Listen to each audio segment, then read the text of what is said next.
हाँ तो नमस्ते मेरे प्यारे प्यारे दोस्तों। तो कैसे हैं आप लोग? उम्मीद है कि आप लोग तो एकदम अच्छे से होंगे और बहुत ही अच्छे तरीके से अपनी तैयारी कर रहे होंगे।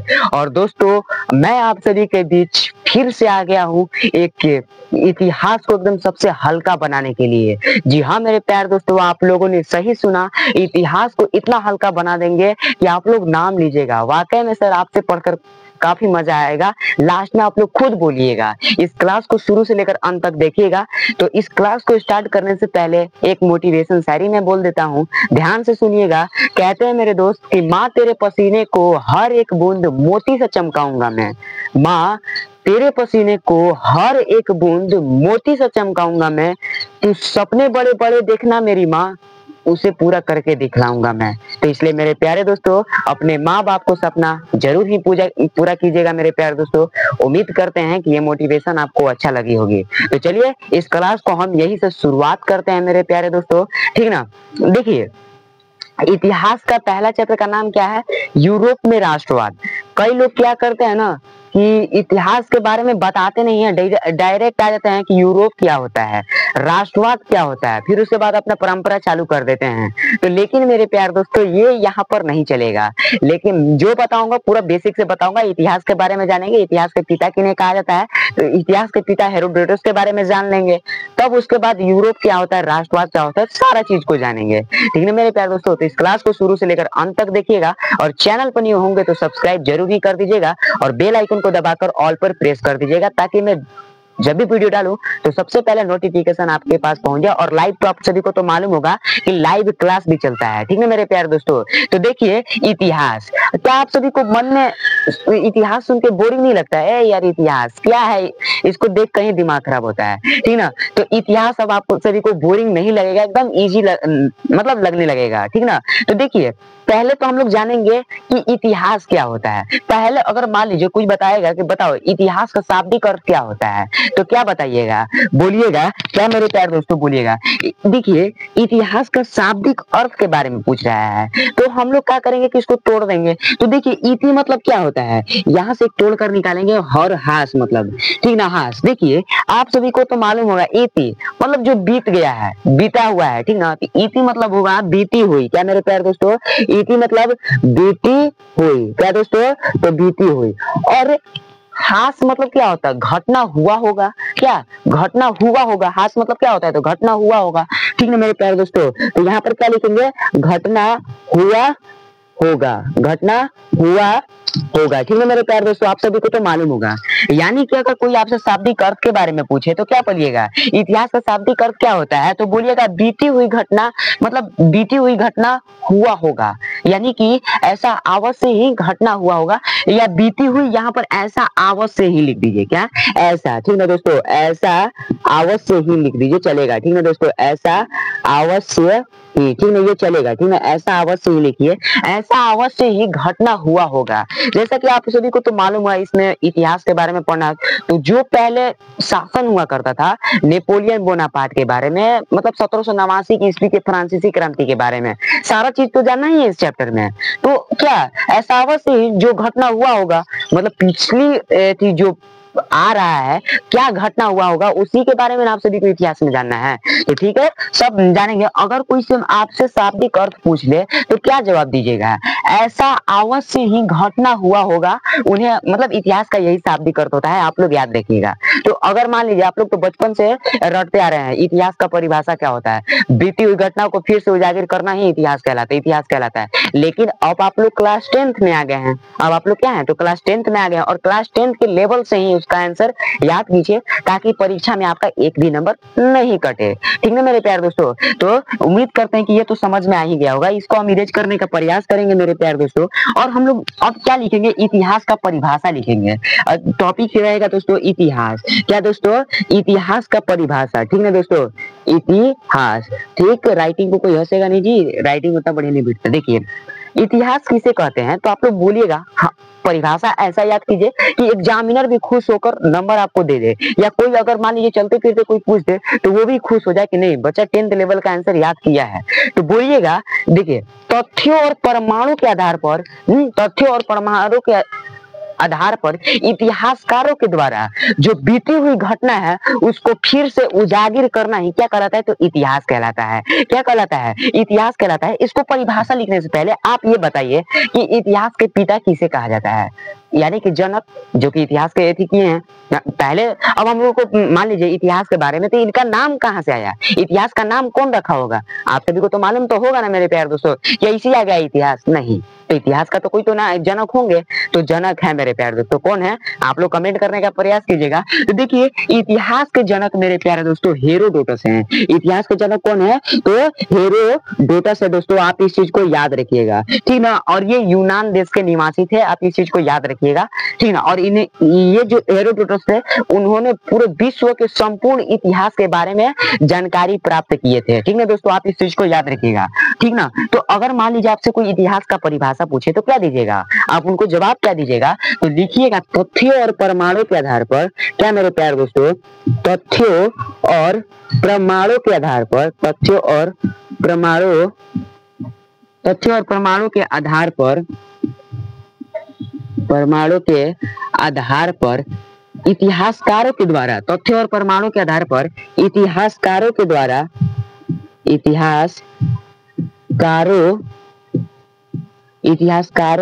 द्वारा बीती हुई घटना को, क्या मेरे प्यारे दोस्तों? इतिहासकारों के द्वारा बीती हुई घटनाओं को, क्या मेरे प्यारे दोस्तों? तो बीती हुई घटनाओं को फिर से, क्या मेरे प्यारे दोस्तों? बीती हुई घटनाओं को फिर से उजागर करना ही इतिहास कहलाता है। फिर से उजागर करना ही क्या कहलाता है दोस्तों? तो इतिहास कहलाता है। फिर से उजागर करना ही क्या कहलाता है? तो इतिहास कहलाता है। फिर से उजागर करना ही क्या कहलाता है? तो इतिहास कहलाता है। आप इस चीज को याद रखिएगा। देखिए ये परिभाषा ज्यादा लंबा नहीं है, कहीं सॉरी इतना लंबा, अरे भाई लंबा नहीं है, समझ के पढ़ो ना, ठीक है, तो आपको एकदम याद हो जाएगा। देखिए ये जो है ना इतिहास का परिभाषा, ये 10th के लेवल का है। अगर कोई भी 11th में जाइएगा तो 11th का परिभाषा थोड़ा अलग रहेगा। मतलब देखिए परिभाषा सेम रहता है, बीती हुई घटनाओं को फिर से उजागर करना इतिहास कहलाता है, आप सभी को तो मालूम है। लेकिन थोड़ा अपना से बनाकर बोलना, और परीक्षा में मतलब कोई भी पूछ दे वहां पर जवाब देना अपना से कुछ अलग ही अंदाजा रहता है। आप सभी को अनुभव रहेगा, अरे यार वाह हमने तो ऐसा आंसर बोला कि वो अगले आदमी खुश हो गए। तो मतलब ऐसा आंसर दीजिए कि कोई भी आप टीचर खुश हो जाए, ठीक ना, आपका नाम भी ले, तो ऐसा होना चाहिए आंसर, ठीक ना। तो देखिए एकदम इतिहास का सेम परिभाषा बोलिएगा, तथ्यों और परमाणु के आधार पर। क्या मेरे प्यारे दोस्तों? तथ्यों और परमाणु के आधार पर इतिहासकारों के द्वारा, इतिहासकार कौन है? हेरोडोटस है। इतिहासकार कौन है? हेरोडोटस है। तो इतिहासकारों के द्वारा जो पीछे मतलब बहुत सारे 200 वर्षों 300 वर्षों जितना बीत गया है, वो भी क्या है ना कि बीती हुई घटनाओं को अगर फिर से उजागर कर रहे हैं, बीती हुई घटना को क्या कर रहे हैं? तो फिर से उजागर कर रहे हैं, तो उन्हें हम लोग क्या कहेंगे? तो इतिहास कहेंगे। उन्हें हम लोग क्या कहेंगे? इतिहास कहेंगे। अब लिखिएगा इतिहास के पिता किन्हें कहा जाता है। अगला टॉपिक क्या होगा? तो इतिहास के जनक, क्या मेरे प्यारे दोस्तों? पिता लिखिएगा, जनक बात एक ही है, ठीक ना। अगर कोई चलते फिरते आदमी पूछ दे इतिहास के जनक किन्हें कहा जाता है, तो सिंपल से आंसर दीजिएगा हेरोडोटस के कहा जाता है। अगर आपसे बोल दिया जाए कि हेरोडोटस कहाँ के निवासी थे, कहाँ के रहने वाले थे, तो बोल दीजिएगा यूनान देश के रहने वाले थे। अरे भाई इतिहास पढ़ा रहे हैं, थोड़ा इजी लेवल से पढ़ाएंगे, आप लोग बोरिंग मत होइएगा, ठीक है। मजा आ रहा है ना मेरे प्यारे दोस्तों? वो कमेंट में जरूर बताइएगा sir I am interest class, ठीक ना, बताइएगा।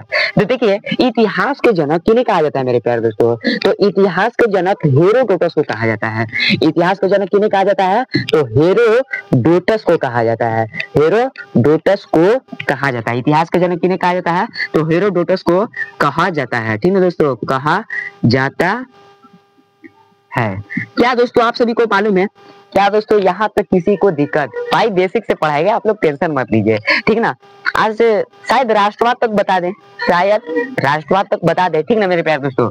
तो इतिहास के जनक या पिता का ये बात एक ही है, तो इतिहास के जनक हम हेरोडोटस को कहेंगे, ठीक है दोस्तों, आप इस चीज को याद रखिएगा। चलिए अब इसको हम क्या करते हैं, इरेज करते हैं। अगर लिखना होगा भाई समझ में आ रहा है तो इसको जरूर ही लिख लीजिएगा, थोड़ा लिख लीजिए, टाइम दे देते हैं, स्क्रीनशॉट लीजिएगा, बाद में लिख लीजिएगा ना। तो जो पढ़ा रहे हैं लिखते जा रहे तो आप लोग लिखते चलिए, ऐसे ठीक रहेगा।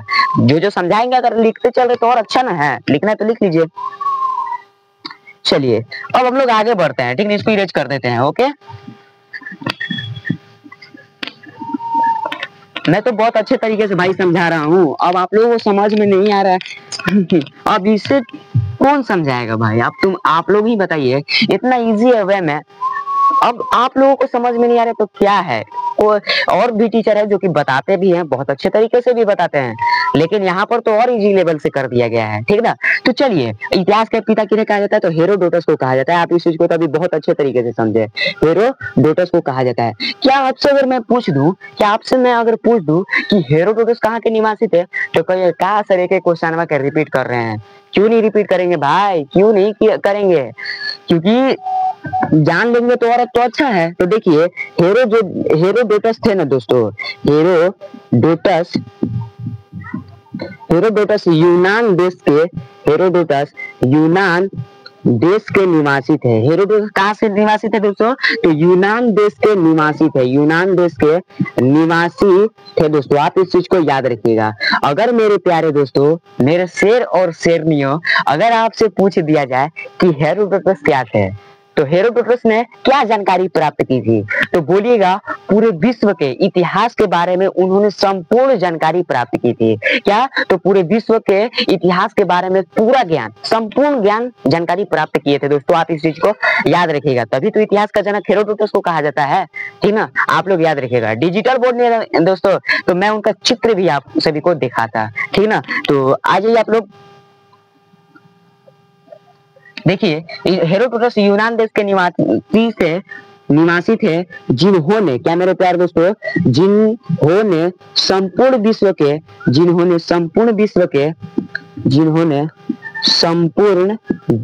इतिहास के बारे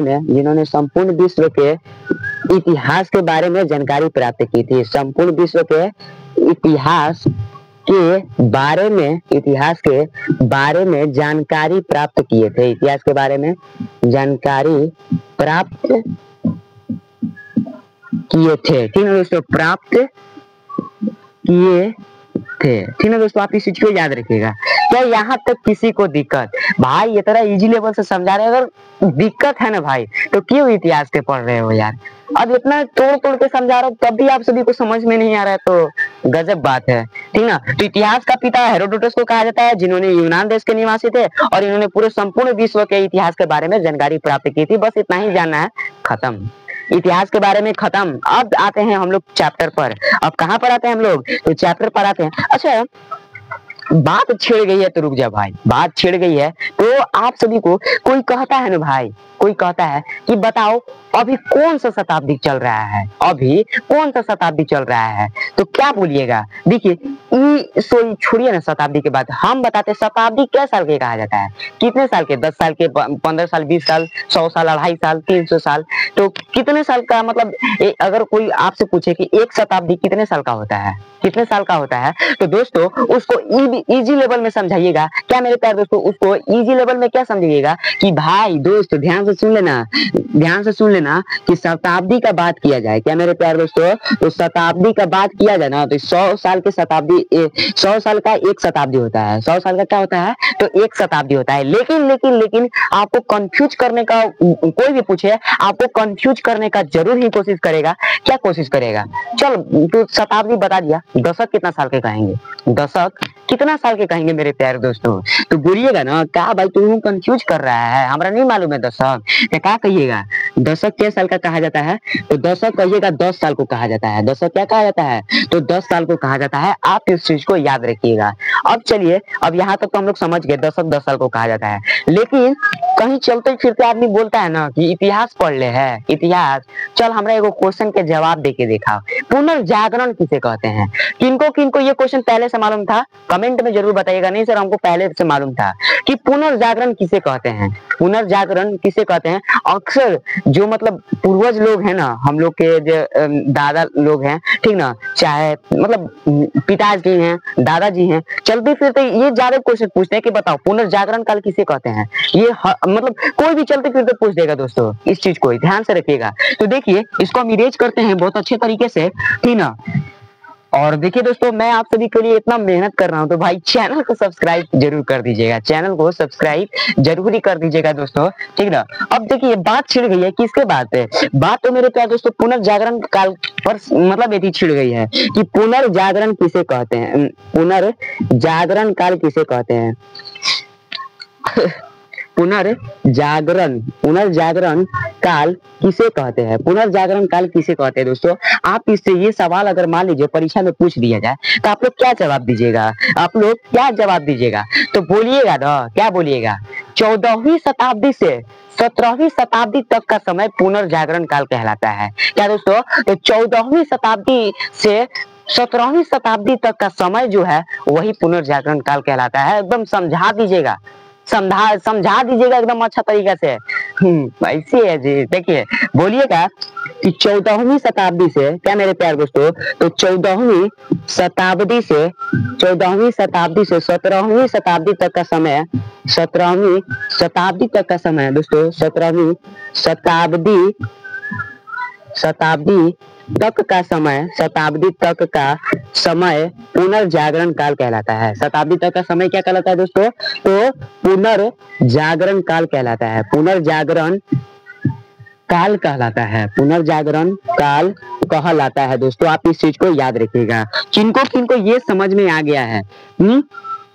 14वीं शताब्दी से 17वीं शताब्दी तक का जो समय है वही पुनर्जागरण काल कहलाता है दोस्तों, आप इस चीज को याद रखिएगा। चलिए अब यहाँ तक पूरा जान ही लेना है, अब कुछ नहीं है, जो था इतिहास के बारे में इतना ही था। अगर मान लीजिए कोई चलते फिरते आदमी पूछेगा तो इतना ही पूछेगा, हमको लगता है इससे बाहर नहीं जाएंगे, इससे बाहर जाएंगे तो बोल दीजिएगा पढ़ाई नहीं हुआ है, ठीक ना। जितना था बुक का सिलेबस था, और कितना लोग कहते हैं कि सर आप एनसीईआरटी से पढ़ा रहे हैं कि भारतीय भवन बुक से पढ़ा रहे हैं, तो मेरे प्यार दोस्तों मैं आप सभी को बता दूं कि एनसीईआरटी प्लस भारतीय भवन बुक दोनों का मिक्स है, ठीक है दोस्तों, दोनों का सम्मिलित रूप है। जो पढ़ाऊंगा ना याद रखिएगा, कोई ज्यादा नहीं मतलब यही करूंगा, ज्यादा नहीं पढ़ाऊंगा, उम्मीद यही भरोसा नहीं है, जो पढ़ाऊंगा क्वेश्चन बैंक भाई जरूर पलट कर देख लेना कि आखिर सच में रोहित सर सही पढ़ा रहे हैं या गलत पढ़ा रहे हैं, ठीक है ना। तो आप लोग क्वेश्चन बैंक को जरूर ही पलट लीजिएगा कि यार मेरे क्वेश्चन बैंक में ये सब क्वेश्चन दिया है, तो नहीं दिया रहेगा तो हम ऐसे पढ़ा देंगे जी। और इसे भी सिलेबस इतना पढ़िएगा आप लोग अपने से, बताइए सिलेबस है तो आप लोग अपने से ना पढ़िएगा। तो देखिए सिलेबस को हम लोग अच्छे तरीके से पढ़ाएंगे, इसलिए जल्दी से आप लोग चैनल को सब्सक्राइब कर लीजिए, ठीक ना। आप सभी चैनल को सब्सक्राइब जरूर ही कर लीजिए। 1 मिनट रुकिएगा, इसका इंक खत्म हो चुका है, 1 मिनट थोड़ा।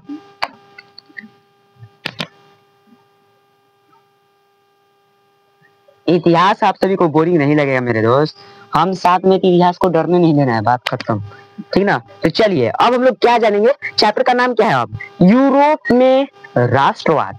क्या मेरे प्यारे दोस्तों, तो यूरोप में राष्ट्रवाद नाम है चैप्टर का नाम। हम लोग क्या लिखेंगे, 1 मिनट चलना भाई, देखो धोखा देगा क्या यार। देखिए चैप्टर का नाम क्या है, तो यूरोप में राष्ट्रवाद, यही ना नाम है जी, यूरोप में। अब चलने लगेगा, हाँ देखिए चलने लगा ना, यूरोप में राष्ट्रवाद, यही ना चैप्टर का नाम है जी, यूरोप में राष्ट्रवाद, यही चैप्टर का नाम है। लेकिन मेरे प्यार दोस्तों कोई टीचर क्या है ना कि यूरोप के बारे में बताइए नहीं करता है, डायरेक्ट राष्ट्रवाद पर आ जाता है, तो हम लोग राष्ट्रवाद पर नहीं आएंगे, ठीक ना। तो देखिए हम लोग जानेंगे कि यूरोप क्या होता है। देखिए यूरोप एक महादेश है, यूरोप क्या है, तो एक महादेश है। कहिएगा ना कि सर महादेश क्या कहते हैं, तो मेरे प्यार दोस्तों देखिए महादेश बहुत सारे देश को मिलाकर एक महादेश बनाया जाता है, और महादेश 4 होते हैं, जिन्होंने एक महादेश का नाम है यूरोप, और यूरोप के बारे में इस चैप्टर में बहुत अच्छे तरीके से पढ़ना है। फिर राष्ट्रवाद, यूरोप में आखिर राष्ट्रवाद होने का क्या कारण था अगले वीडियो में जानेंगे। अब वीडियो काफी लंबा हो चुका है मेरे प्यारे दोस्तों। देखिए यूरोप क्या होता है पहले जानिए, मैं आप सभी को बताया कि यूरोप एक महादेश है, कितना कोई महाद्वीप कहता है, बात एक ही है, महाद्वीप कहिए या महादेश कहिएगा क्या फर्क पड़ता है, दोनों तो एक ही है। तो देखिए यूरोप एक महाद्वीप है, आप इस चीज को याद रखिएगा, नोट डाउन करके, महाद्वीप, यूरोप एक महादेश है, क्या है, तो यूरोप एक महादेश, या अगर आप लोग महाद्वीप कहते हैं तो बहुत अच्छे कहते हैं, क्या दोस्तों, तो महाद्वीप कह दीजिएगा। यूरोप एक महादेश या महाद्वीप है, बस इतना ही जानना है। देखिए सारे यूरोप में जो है उसमें मिनिमम अगर हम बताएं तो 44 देश को मिलाकर एक यूरोप महादेश को बनाया गया है। और सारे देश में मतलब हम अपने क्षमता मतलब जितना हम जान रहे हैं 44 देश शायद, हाँ शायद मैं बता रहा हूँ कि 44 जो देश थे उसको मिलाकर एक यूरोप महादेश को बनाया गया है। ठीक है मेरे प्यारे दोस्तों, तो आप लोग इस चीज को याद रखिएगा। महादेश कई देशों को मिलाकर एक महादेश बनता है। ठीक है मेरे प्यारे दोस्तों, आप इस चीज को याद रखिएगा। अब हम लोग जान लेते हैं कि राष्ट्रवाद क्या होता है मेरे प्यारे दोस्तों। ठीक ना, राष्ट्रवाद देखिए, राष्ट्रवाद को तोड़ेंगे पहले इसका शाब्दिक अर्थ जान लेते हैं कि राष्ट्रवाद। ठीक ना, देखिए भाई इतना तोड़ के बता रहे तो चैनल को सब्सक्राइब तो करना बनता ही है, करना बनता है ना दोस्त। देखिए राष्ट्र मतलब क्या होता है? देश। राष्ट्र मतलब क्या होता है? देश। और वाद मतलब क्या होता है? अपने देश के प्रेम की भावना। क्या दोस्तों? प्रेम की भावना। मतलब वाद मतलब क्या होता है? प्रेम की भावना। यही ना होता है मेरे प्यारे दोस्तों। ठीक ना, क्या होता है? तो प्रेम की भावना होता है। तो आप लोग क्या लिखिएगा? वाद मतलब प्रेम की भावना। ठीक ना, प्रेम की भावना, प्रेम की भावना। ठीक है दोस्तों, आप इस चीज को याद रखिएगा, प्रेम की भावना।